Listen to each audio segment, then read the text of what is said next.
G'day, my fellow Australians. Mark Neugebauer here over in South Australia. Been a lot going on so in social media and in media in regards to the March for Australia, which has come about just recently. I believe it was from a viral TikTok video that a young 18-year-old put together, and it kind of just went viral around the country and taken up by others, by I believe multiple groups who are looking to try and jump on board with it and make something out of it. And so out of all of that, the March for Australia has come about for the 31st of August here in Australia this month. So this is from the March for Australia Facebook page. Now, the March for Australia also has a website. Obviously, people can go to that if they want to find out more, marchforaustralia.org. Obviously, there's been a lot of people commentating on it already. It's probably not new news to you in regards to it. Just wanted to, I guess, share a bit of, my own thoughts into the whole lot. But I guess some of the commentary that's come out is obviously surrounding the hijacking of certain groups, putting their name behind it and doing whatever to kind of promote it as kind of a cause for themselves. So the March for Australia group have put out a media release. Just going to read a bit about this. Obviously, some of the controversial stuff's come around because of association with the socialist networks, the White Australia, Thomas Sowell, all that sort of stuff. So that's just wanted to quickly go through just a little bit. Obviously, they did that a couple of days ago. They did a media release. You can find this on the March for Australia website. But just talking into this, that due to the nature of how March for Australia developed, our organisers have come from a diverse range of political backgrounds. It's saying here none of our organisers are associated with the National Socialist Network, White Australia or Thomas Sowell Uncensored. Further to this, none of our organisers are associated with any Israeli, Zionist, Jewish or Palestinian groups. Now this has come on board because anything that happens in Australia now, it tends to grab the attention of these really polarising individuals and groups and people commenting on social media. Everything now is a plot from someone else. It's infiltrators. It's bad actors. All this sort of stuff. So, look, this is what they've come out with as a media release. It's really gaining traction. The events now got locations. Obviously, the 31st was always going to be. Now they've announced a location for nearly every city in Australia, apart from my own state. Now I believe everywhere now, apart from ACT in Canberra and ACT in Adelaide now. So it's really growing, getting momentum. A lot of people involved. Now, obviously, various people have taken up the task of being the organisers for each state as well. So it is growing momentum. It is going to happen. It's not. From what I can see, it's not going to be stopped. It's going to go ahead regardless of what people's views are about the political motivation behind the March for Australia. There's a lot of messaging obviously coming around from that. Seems to be around the fact that it is primarily around immigration. So what I understand too, it was kicked off obviously about the Sydney Harbour Bridge rally, which was obviously in support of what's happening in the Middle East with Israel and Palestine. Obviously, there's a lot of people that believe that Israel has overreached in a lot of the of what they're doing there in regards to what happened from October 7th, which in itself was massively atrocious. What happened there.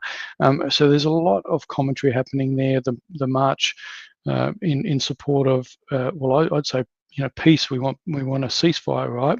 But a lot of it was in support of Palestine. So we had flags being flown that were like ISIS flags, groups that have been classed by the Australian government as terrorist groups.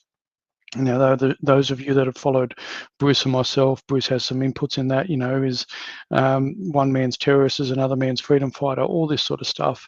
But ultimately, marching across the Sydney Harbour Bridge, chanting things around the death to people, the destruction of a nation that was created in 1948. All these sorts of things, and this is all happening on the rhetoric's happening on both sides. So look, it kicked off, I think, from there. So you got people pushing back hard on this Australia's immigration policies at the moment, where we're struggling as a nation with lots of things. There's lots of things to be concerned about here in our nation, and it's kicked off from this immigration.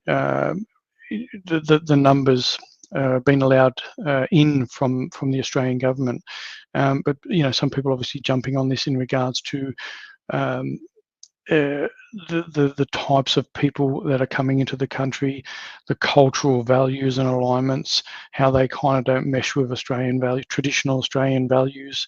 And there's also obviously groups coming on board that are saying that Australia should be all for whites, which is obviously also creating a lot of friction. So there's a lot of moving parts in this, a lot of machinations, and so there's a lot happening. But these rallies are going ahead in every state. There's a location to still be allocated for Adelaide here in South Australia. But obviously we've had some commentators. Jamal's spoken into it. He's obviously raised concerns about the undertone of I guess white Australia kind of rhetoric coming out from a lot of commenters on posts and stuff like that, and people associated with that. Also, Topher Fields had a bit to say about this just recently in a video update as well. People can check that out on his YouTube channel. People can check out Joel Jamal on his. These guys are easily searchable, so you can check them out. Obviously there's also a bit of getting personal in that with some talk about individuals, a bit of backwards and forwards in that. So Topher's commentary is obviously quite extensive on that, his views on that, and these guys have got quite a bit of skin in the game, considering what we went through with COVID. As you know, those that have been following me for a while know that I've also pushed back in my own capacity for the last 4 to 5 years as well. These guys have got skin in the game, and so have so many other people that are actually behind this latest march on the 31st. So there's a lot of nuance behind what's going on at the moment, and so obviously Topher's had a fair bit to say in regards to the type of people that are attaching themselves to the movement, and the good people that are going along on this march for the best intentions in regards to they just see something fundamentally wrong happening with Australia, and they're jumping on board going, yeah, no, something's got to give. It's labelled sort of as an immigration kind of type issue. It's about obviously protecting Australia, protecting Australians from excess immigration. Then obviously you've got your sort of racial profiling happening in there as well. Rukshan's also obviously jumped in. He's had a lot of vitriol coming to him. Obviously he doesn't hold back either. He pushes back and challenges as well. So a lot of people pushing back on him, but their rhetoric I think is very unhelpful. I think a lot of the comments, look, freedom of speech, absolutely, can't. I'm not going to say to people, don't say how you feel, don't write it down, do whatever. And I use a sort of what Bruce has explained once in another one of our podcasts, where he's saying about Israel, is their response, it's war, they're reacting on a war footing. Is it helpful? No, it's not. He doesn't believe it's helpful. Are these kind of, attacks, personal attacks, helpful for the whole cause, for the whole movement against the far left, the undermining of our nation by sort of this globalist agenda. We know this is happening, guys. The same stuff that's happened through COVID. The same players are still involved in trying to agitate and divide us through all of this. So the comments being chucked at Rukshan and the way they are, I don't, but up to you, mate. You do what you want, write what you want. Are they helpful? I don't believe they are. And then obviously Madison King, also very outspoken, got a bit of a platform, talking about, and Madison was talking about, look, go ahead to the marches. She hasn't made her mind up yet about whether she's going. Everybody should go and support Australia. She's talking more into the point of migrants. Migrants help build this country, which they have, and sort of saying along the lines, look, I've got people saying only bring Australian flags and that's it. Don't interrupt with others. She's saying, look, if your parents come to this country and help build this country, and you feel like you want to bring your flag from the country that you've come from and fly it alongside the Australian flag because you're proud of what your your parents, your forebears, whatever, help contribute to this country, absolutely do it. So look, at the end of the day, that's kind of the messaging that she's got there, which, look, ultimately everybody can do what they want to do. When you rock up on the day, you behave the way you want, you do what you feel that you need to on the day and use it, but actions have consequences, right? And everybody will judge and discern and comment on the actions that people take. For me, look, I'm still on the fence about this, about going to the Adelaide rally myself. But just I personally wanted to kind of talk into a couple of the things that were mentioned there. I'm just going to talk quickly into the post that Madison King talked about there. For me, I've got European heritage. I'm first generation Australian. I was born in Australia. I've got kids and I've got grandchild. I'm very, very proud that I'm in Australia. Now, I have got European heritage. If I was personally myself going to go to any rally, I would only ever fly the Australian flag.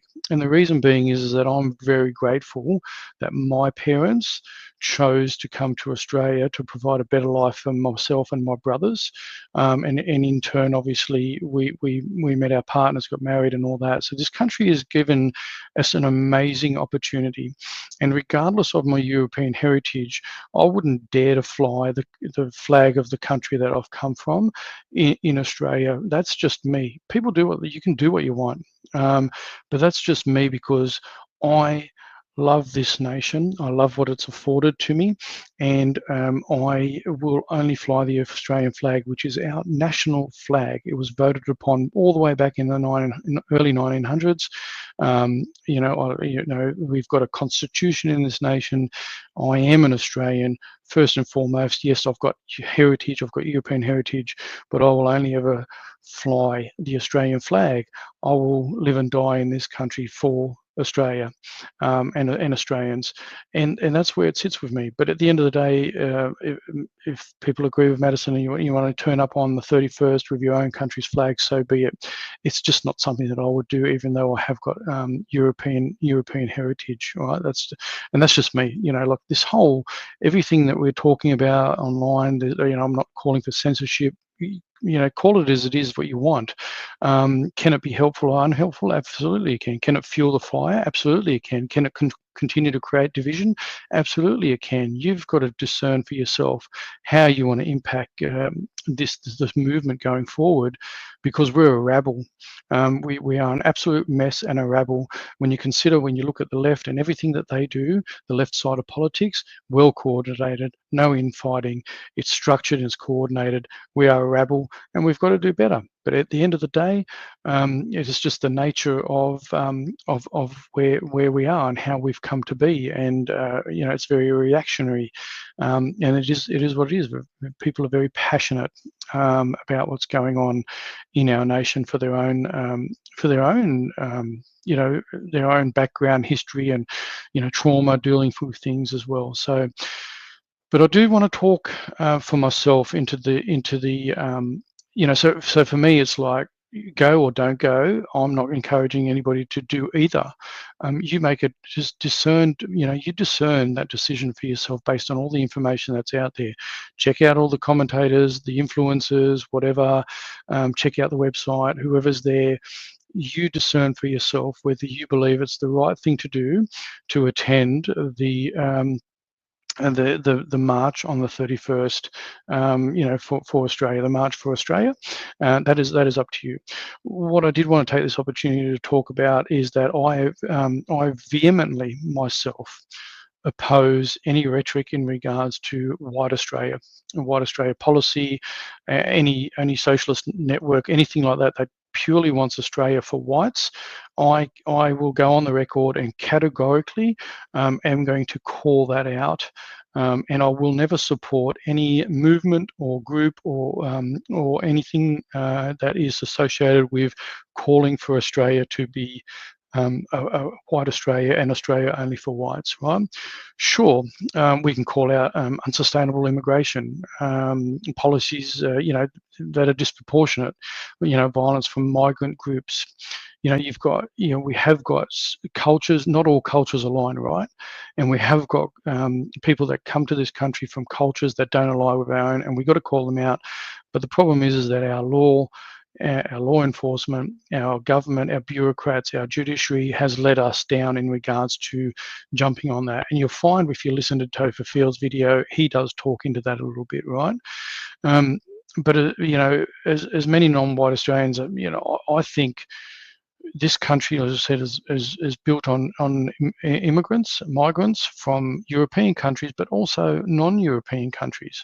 So there's many people that aren't classified as white, so non-whites, that are actually like massively hardworking, ethical, raising good families, trying to do their bit, contributing to the country. They are absolutely as valuable as anybody else in this nation. And so I push back on this whole idea about this, this white Australia. What is that? I believe our country is multi-ethnic. I certainly don't agree with the multiculturalism because not all cultures align, and we have got a culture that was, the culture in this country was formed after, a century of blood, sweat, tears, wars, people losing their lives on the battlefields, for what this country meant to them, right? So, and our culture was shaped in that, and I've seen a downward spiral from influences, from global influences. People can call it communist, socialist, Marxist, globalist, whatever you want to call it.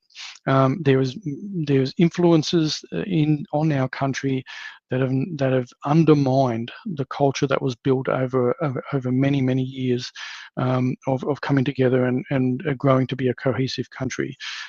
So at the end of the day, the other thing that I challenge in regards to this white Australia only is that, because yes, I am white, I do have a European heritage, but the other thing is that for many that have been following me know, I'm also a Christian. I'm a proud Australian Christian, right?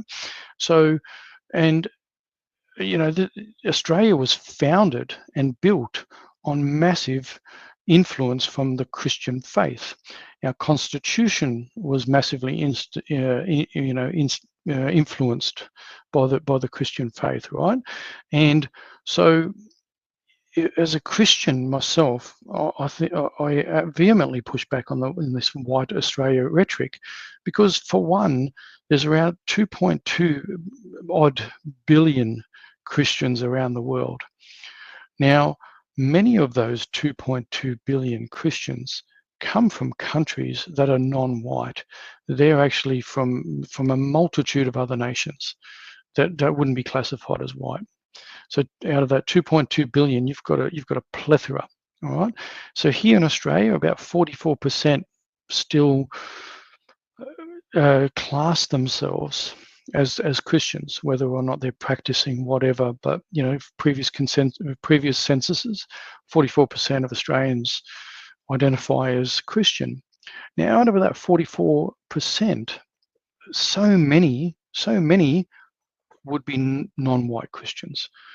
So I'm never ever going to say to my fellow Christians or fellow Australians that share that have a shared values and cultures and belief around the sort of the values around the Christian values that influence this nation. I say to all these people that are non-white Christians that, sorry, you don't belong in this country because I'm white. I'm Christian. I'm this whatever. Like, how can people even fathom that? So my point is that I hope that the people that are spewing the rhetoric around Australia being just a white country for whites, I hope that they get ignored. I hope that the movement is minimalist. I hope it reduces into insignificance, is what I hope. They can have their views, freedom of speech is all that, they can be out there, but I hope so many Australians actually turn their back on that idea, that ideology that Australia should be just for whites. I will never support it. I won't condone it, and I'll push back on it, and I'll encourage my fellow Australians to push back on it as well.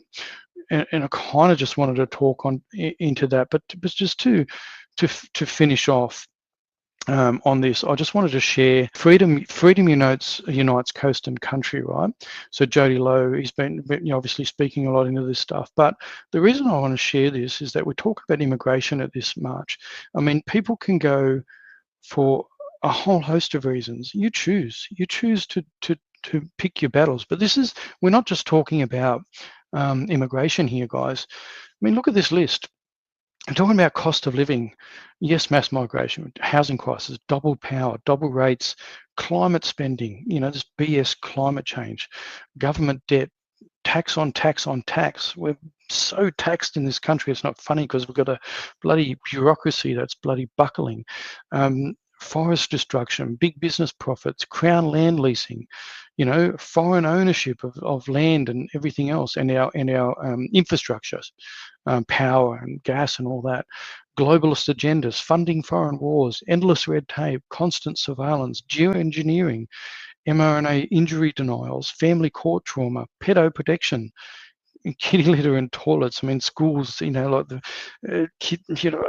this is coming back to schools. Small businesses closing, racist gaslighting, constitutional denial, all this sort of stuff, right? This is where there are so many issues, and we continue to divide ourselves in our own movements, right? We're just, there's so much infighting, and it's designed that way, whether it be the left attacking us or paid agitators, far right or whatever. We've got to find a way to unfracture and unite and call out the people that are really not being helpful in this whole cause. If you turn up on the 31st in your march, do it out of patriotism for the country. Admit that this country was also founded on migrants that happen to be non-white. Go safely, go peacefully, and just respect each other. And if you can, as a group, call out those that don't align with the values of what this march is all about. So I just wanted to talk into that. It's not about telling anybody to go or not to go or whatever. It's about, we've got to find a way to unify around all these topics, because the government, the bureaucrats, the judiciary, the globalists are our common enemy, and they're doing so well at getting us to fight each other. Anyway, peace out and God bless Australia.